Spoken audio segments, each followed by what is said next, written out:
सगळ्यांना शुभ सकाळ. श्री स्वामी समर्थ. तर आज नागपंचमी आहे, सगळ्यांनाच माहिती आहे. आज नागपंचमीच्या सगळ्यांना शुभेच्छा. आमचं काय चालू आहे बघा, सगळ्यांच्याच इकडे आज पुरणाचा स्वयंपाक असतो. छानपैकी असं चुलीवर आत्याने डाळ शिजत घातलेली आहे. डाळ आता शिजत आलेली आहे. छानपैकी पुरणाची तयारी चालू आहे, पुरणपोळीची. मग अशी मस्त आमटी बनवायची ह्याची. तुमच्याकडे काय बनवतात मला नक्की कमेंटमध्ये सांगा नागपंचमीला. तर आमच्याकडे अशा छान पुरणपोळ्या बनवतात, वारुळाला जातात. चालू आहे आमची सगळी तयारी. आणि इकडे बघा असं छान चुलीवर स्वयंपाक चालू आहे आत्यांचा. आत्याने छानपैकी अशी आज नवीन साडी घातलेली आहे. आणि ऊन इतकं झालं, नागपंचमी आहे, ऊन बघा केवढं आहे. श्रावण महिना आहे. ह्या कोंबड्या ह्यांना किती वेळा तिकडं हाकलं की इकडंच येतात.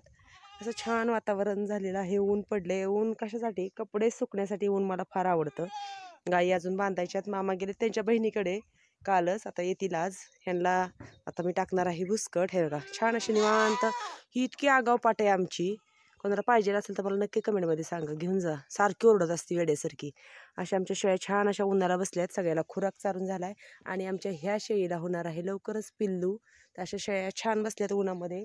आणि आमचं चालू आहे पुरणाचा स्वयंपाक. नक्की दाखवेल मी तुम्हाला स्वयंपाक झाल्यावर. आमटी, भजी, पापडी, पोळ्या असं सगळं दाखवेल. कोंबड्या बघा.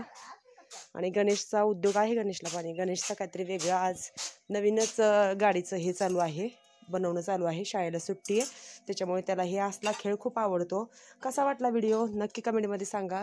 चला भेटूया पुढच्या व्हिडिओमध्ये.